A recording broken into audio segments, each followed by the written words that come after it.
Hello, I'm FX Toycat, and welcome back to the Minecraft update news videos. They're the best type of update news to share with you all because a brand new Minecraft 1.18 beta is available for Minecraft Bedrock. That's right, Java's been doing all of these experimental snapshots that have looked amazing over the past few weeks, and Bedrock's been kind of left in the dust until today, where we finally get to see Bedrock's take on all of the new generation features coming in 1.18. They really are overhauling so much that you might not have known about, and so in today's video, I want to share with you the highs and really the lows of this, because there is a very serious downside to all of these changes, but there's also a lot of upside that I wanted to dive into right this minute. And so let's just jump into this one, because it goes without saying that the moment you load into any new world of the new generation, you're going to be able to spot that things have changed. Even in the most subtle of ways, you'll spot that something is very slightly different, and in today's video, I wanted to dive through all of those individual differences, because when you see them all together, it's just like, oh, so Minecraft looks different now, but it's very interesting to dive into them individually, and so let's do that precisely. And of course,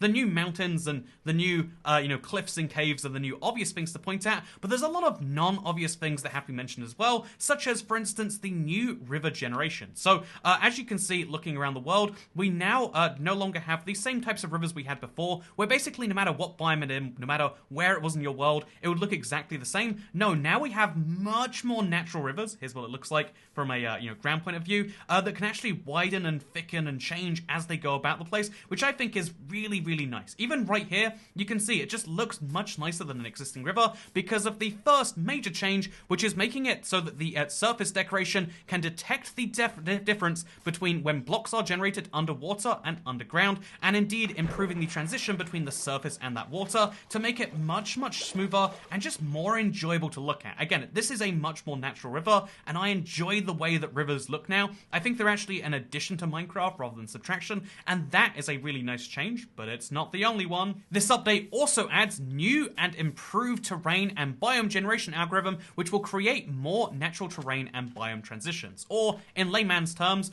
the transitions between various biomes, from desert to plains, for instance, is going to be much, much smoother than it was before. Instead of weird lines that almost go at like geometric squares, as you can see, deserts and plains biomes will fade more seamlessly into each other. And although deserts and plains have a really weird interaction, I would argue this looks significantly worse than before. If you look at most biomes, they have a significant boost from this. Like here is the the flower forest fading into the plains. It kind of happens, and then there's the edge, and then you're there, and it's really nice. And then, although there's a part of a river in between, you can see how it continues over here, and it's really nice that, like, the biomes stay relatively untouched, but the way they transition into each other has changed, which really does actually make a substantial change to how the Minecraft world feels. And it's not just alone, by the way, because there's another change they've made, which kind of is related to this, and that is the addition of microbiomes. So, this is the most ludicrous microbiome right here. I do have to say, this is a mesa biome that is, what is this, like 7 blocks wide and 15 blocks long. It looks like a slice of pizza. It's the most ludicrously tiny mesa biome, but it is still technically a mesa biome that exists right here in between the desert and in between what I can only assume is more plains biome over here. Except it's not just a normal plains biome, it's a plains biome that transitions into a mountain. No longer are mountains beholden to just being a type of like a biome by themselves, but instead we can find mountains mixed in with every other biome. By the way, look, there's another micro mesa biome right here. Look how tiny this one is. Like, it's ludicrous how tiny these mesas are, which, again, I actually think is a good thing, because that means that around these areas, you should still be able to find a lot of gold, because it's technically a mesa, and so all those same things will apply. Actually, not. Let's skip into this next point, because, interestingly enough, ooh, look at this. We found ourselves into an aquifer. Very, very exciting that there's new cave generation to be found around here. I'm just looking for new gold, though. Okay, so directly above me is the mesa biome, only on this half of the ravine. So you can see that most of the ravine looks like nothing. And then over here, it's entirely different with 1 vein of gold, 2 veins of gold, 3, 4... I'm assuming this is the same vein. But yeah, oh, actually, it's only 3. But the fact that you can just find lots of gold under mesa biomes, and because they're microbiomes on the surface, sometimes you're going to be digging around and you're going to find some gold. And that's interesting because it's not just gold happening as a result of microbiomes. Every other ore has this same thing now too, where they spawn in much higher quantities in some cases, like coal. But also, there is now something brand new called the it's meant to call it's called large ore veins, and the idea is that ore shouldn't just generate in chunks of like 3 to 8, like it does right now, it'll be able to generate in much higher numbers under certain circumstances. So exactly how this takes effect is something we've yet to fully see. I've done a little looking around the beta, and you can't fully notice it, but supposedly it's in there. I imagine that means it's rare, or it needs to be tweaked, or it's one of those accidental not working features. As you can, but actually, let me show you that it's not working. So since it's so hard to find these ore veins naturally, just looking around in creative, to actually showcase them to you, I've removed the stone around them, and you can see how, like, okay, this is 6 to 7 iron, and then next to that is another 6 to 7 iron, and then next to that is another 2 iron. If you were to dig around this first iron ore vein, you would find, a 3-4 more within the same area, and the idea is that once you finish a vein, you'll know that a nearby vein of the same type is somewhere in that same area. So let's find another example of this, shall we, perhaps? Here is some iron ore over here. I've got a decent chance of mining around it and finding some more iron ore, or maybe just lagging Minecraft a ton.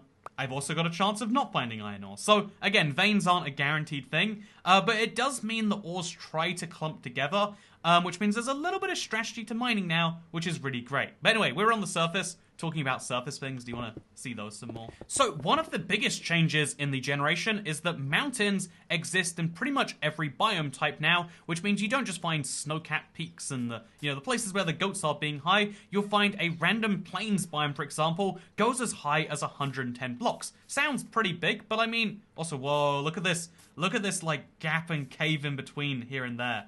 This is amazing. It's like a ravine, but on steroids, because it's a cave entrance. Look at this. I love this sort of entrance, because now, by the way, we have not just underwater cave entrances, we have dry cave entrances, as they like to call them, which I think is a funny term, where you can actually enter entirely via the ground. And as you can see, despite having not broken a single block from the surface, I've managed to get myself down to -6, -7, -20, and there we go. We found ourselves all the way down to diamond layer, and we've actually found a hole in the world generation here, it looks like.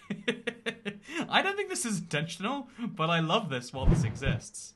Is it a bug? I mean, it's going down perfect chunk boundaries, but that's fascinating. For some reason, okay, yeah, I guess some diamonds got cut off. This is fascinating to me. I wonder how this happened. I swear this wasn't me. Anyway, my point there was meant to be that you can get all the way down to, bedrock level, which is now double as low down, but you can actually get down below bedrock level if you really want to, as it so turns out.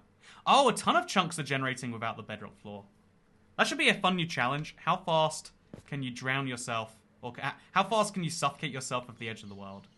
Let's see who can do that the best, I guess. So here, for example, is a mesa biome. A mesa biome obviously looks nothing like this in present-day Minecraft, and so has substantially changed to incorporate hills in a different way. Again, mountains, caves, and cliffs doesn't just mean one brand new biome, it means every biome has the potential to be weird and quirky like this. I think this is actually like what a microbiome is meant to look like, except it's a microbiome off a mesa that also is a cliff, that also then has a noise-type cave going under it. Actually, this might be a noodle cave. You know what? I don't know all the cave type names. I just know that this is stunning to see in Minecraft, and it's the type of generation that gets me excited as I see it, while playing around in creative, it has to be said. But you could see how previously mesa biomes would never go above really about Y100, and here we have a mesa biome which is going all the way up to 160 blocks tall, and that's on top of other mesa peaks on top of other mesa peaks. You get some very different vistas and views, and although it's probably a lot harder to traverse by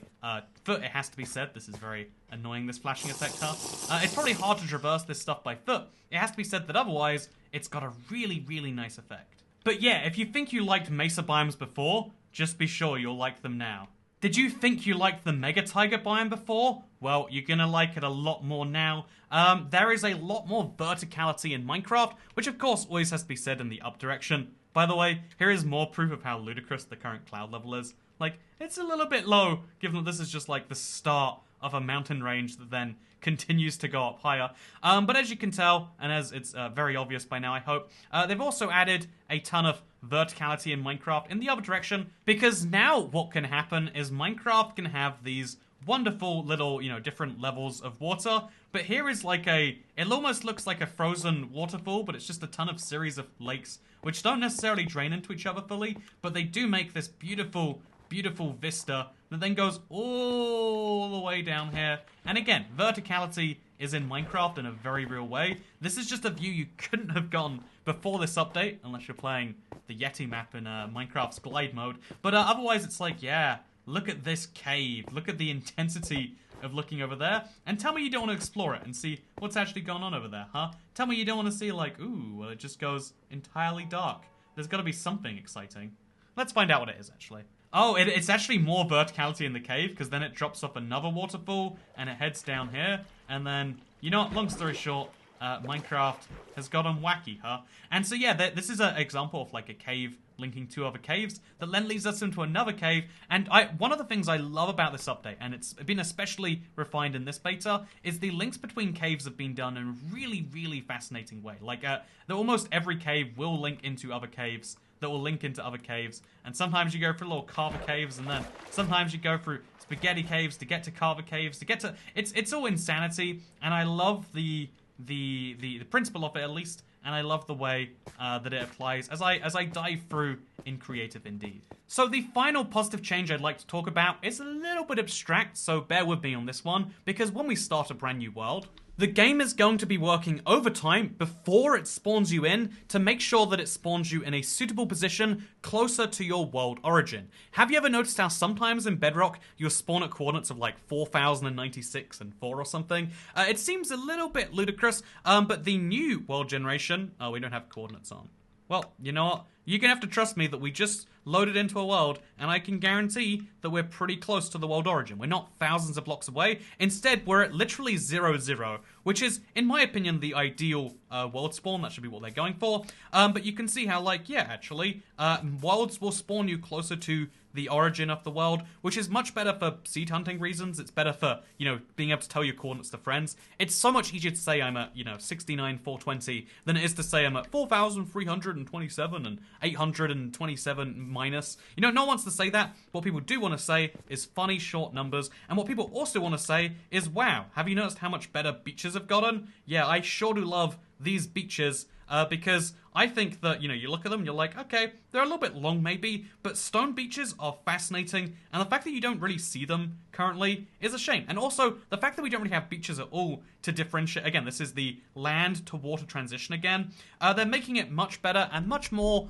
I don't even know if realistic is the term, but it's what my brain is going for. It looks like an actual beach, it looks like actual real-life human terrain, and that is a big strength. And you might have noticed there was a jungle over there before that I'm now not seeing, because there is one big downside to pay for all of this amazing. Everything I've said so far is positive until right now, sadly, because even if you have a high-end device, I'm talking about the mobile spectrum right here. I only ever do betas on my phone because you don't want to do betas on a major device. It'll cause you some problems, trust me. But so I'm playing on my Samsung Galaxy S20 Plus. Before this update, at least I should say, when I first got the phone, it was getting about 24, 28 chunks of render distance. Do you want to know what it's capped at in this update? Well, you know, like 20, 18 maybe? 16? No, it's capped at 12. The render distance options are 6 to 12 chunks. I have to play Minecraft like I've got a PC from 2006 that just doesn't know, it doesn't have a graphics card and doesn't understand how to play Minecraft. I have to play like that